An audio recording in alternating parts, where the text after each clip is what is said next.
Vous regardez l'invité de la rédaction sur la panafricaine Média et merci de nous rester fidèles. La problématique d'approvisionnement sur le continent africain et particulièrement au Sénégal est au cœur des préoccupations économiques actuelles dans un contexte marqué par des chaînes logistiques souvent complexes et un accès limité aux ressources locales. Les entrepreneurs et producteurs locaux se retrouvent confrontés à de nombreux défis. Alors, comment peuvent-ils améliorer et valoriser la chaîne de valeur locale? Quelles solutions concrètes pourraient simplifier les processus et rendre ces approvisionnements plus efficaces afin de mieux comprendre comment surmonter les obstacles liés à l'approvisionnement et booster la compétitivité locale? Nous sommes avec Monsieur Pape Amadou Kane Diop. Vous êtes entrepreneur et le CEO d'une plateforme centralisée pour la distribution et la gestion des établissements alimentaires. Merci d'avoir accepté notre invitation. Merci Alexis pour l'invitation. Monsieur Diop, pourquoi les questions d'approvisionnement sont-elles si cruciales pour les producteurs locaux et entrepreneurs au Sénégal aujourd'hui? Je dirais que l'approvisionnement joue un rôle important pour les producteurs locaux. En cela, il permet d'accéder donc à des matières premières de base, à des prix stables, donc des coûts maîtrisés. Quels sont les principaux obstacles que rencontrent les entrepreneurs sénégalais en matière d'approvisionnement? Bon, je dirais que c'est une chaîne assez fragmentée qui est marquée par la complexité donc, des intermédiaires donc, qui influent donc, sur les coûts donc, et accentue la dépendance vis-à-vis donc, des marchés donc, étrangers. Donc, ce qui fait qu'in fine, donc, on a tendance à assister donc, à des croissances non inclusives. Quel est l'impact de ces intermédiaires sur le rendement des producteurs locaux? Bon, les intermédiaires contribuent à augmenter donc, les prix, donc, ce qui a une répercussion sur le panier donc, de la ménagère donc, au final, parce que quand les coûts de production augmentent, donc, naturellement donc, les prix de vente donc, influent et ça accentue aussi donc, des mouvements d'humeur. À présent, comment la valorisation des produits locaux pourrait-elle transformer la chaîne de valeur dans le pays? Ça permet donc à des secteurs donc, prioritaires donc, comme l'agriculture donc, de pouvoir étirer en fait, donc, leur plein potentiel. Donc, en cela, la promotion des produits locaux peut permettre d'augmenter donc, le nombre d'emplois. Donc, ça permet de rendre aussi donc, les produits donc, beaucoup plus accessibles, donc à nous positionner donc, dans des situations donc, de croissance donc, inclusive et durable. Quand on parle de chaîne d'approvisionnement, dans le paysage actuel, il y a la technologie, les réseaux sociaux, les sites internet qui permettent d'acheter et de vendre. Alors, quel est l'apport des nouvelles technologies dans la simplification des processus d'approvisionnement au niveau local?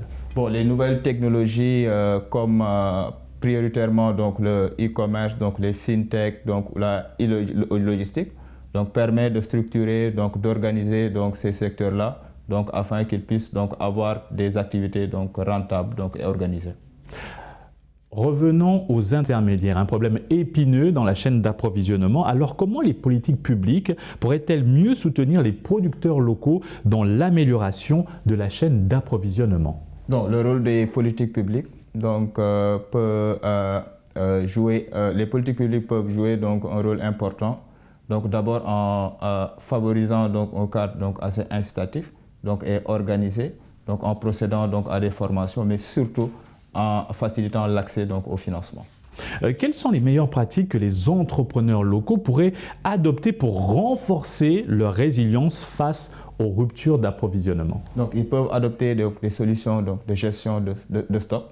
Donc déjà, donc, c'est le premier risque de faillite pour ces entrepreneurs-là.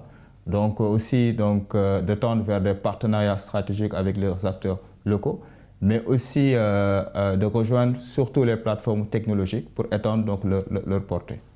Quelles sont les principales opportunités inexploitées dans le domaine des approvisionnements locaux, particulièrement au Sénégal? Aujourd'hui, le Sénégal très récemment donc, a opté pour une nouvelle approche donc, systémique. Donc, ce qui fait que normalement, donc, il y a plein d'opportunités donc, dans le secteur. Il y a des chaînes, des secteurs sous-exploités, donc, surtout tels que la logistique. Donc, aujourd'hui, par rapport à ce vent qui souffle autour de l'agriculture, Donc on peut investir donc, notamment dans des sous-secteurs prioritaires tels que dans les chaînes d'entreposage, donc dans la transformation, donc pour mieux valoriser les produits donc, et faciliter aussi donc, les exportations. Selon vous et votre expérience dans le domaine, quels sont les secteurs les plus impactés par les difficultés d'approvisionnement? Bon, je dirais prioritairement le secteur agroalimentaire donc, et les secteurs donc, de construction, donc, qui sont les plus impactés et qui expliquent par moment aussi donc, les ventes d'humeur parce qu'ils emploient plus de la moitié de la consommation donc, des ménages.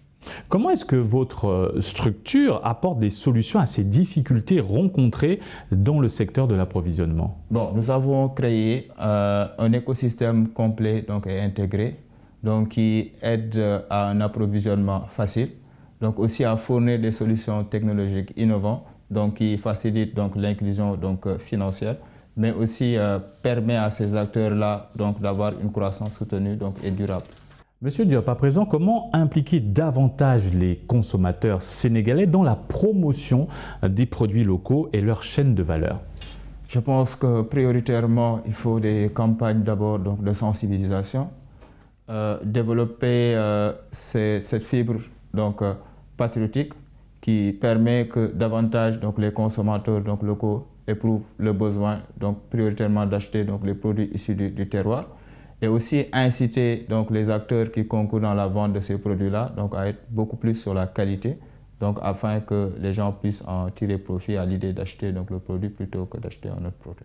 Selon vous, quels changements structurels sont nécessaires pour renforcer l'approvisionnement local et favoriser l'entrepreneuriat dans le pays? Il faut davantage accentuer la formation, ensuite faciliter donc, l'accès au financement, mais aussi améliorer les infrastructures logistiques et les infrastructures donc, de transport. Alors, qu'est-ce qui vous a poussé, en tant que jeune entrepreneur, à vous lancer particulièrement dans ce secteur de l'approvisionnement? Bon, c'est suite au constat donc, qui est fait. Donc, on s'est rendu compte que les établissements alimentaires, prioritairement, donc, font face à des défis uniques. C'est des approvisionnements complexes, c'est une gestion traditionnelle du stock, une manipulation manuelle d'espèces, qui font que nous, face à ces tendances générales, donc on ne pouvait pas donc, rester inerte. Donc il fallait trouver une solution. Donc on a pensé à créer un écosystème qui apporte plus de valeur et qui aide in fine donc, ces acteurs-là donc, à avoir donc, des revenus stables, donc à structurer, organiser leur activité par la digitalisation. Et quel regard portez-vous sur l'avenir de l'approvisionnement au Sénégal et surtout comment endiguer la dépendance aux importations ou est-ce inévitable? Bon, il faut d'abord soutenir donc, les initiatives locales, donc en accentuant davantage leur formation, donc pour qu'on puisse donc, produire suffisamment, donc ensuite promouvoir aussi donc, ces produits, donc, afin qu'on puisse donc, les exporter, mais aussi surtout donc, pouvoir donc, les transformer. Donc, afin qu'ils puissent donc, avoir beaucoup plus donc, de valeur. Monsieur Kane, selon vous, qu'est-ce qui suscite cet engouement de la part des jeunes entrepreneurs sénégalais pour le secteur de l'approvisionnement et êtes-vous réunis au sein d'un réseau? Bon, déjà, ce que je dois dire, donc, nous, le constat qu'on a fait, donc, l'Afrique a la croissance démographique la plus rapide, donc une forte adoption des nouvelles technologies, donc une pénétration d'Internet qui s'accentue. Et toujours ce secteur-là est assez prioritaire, donc d'autant plus que plus la démographie augmente, plus il y a ces besoins-là de consommation, donc plus un besoin d'avoir des chaînes d'approvisionnement assez stables. Donc nous, c'est tout l'intérêt qu'on a vu dans ce secteur pour pouvoir nous y lancer.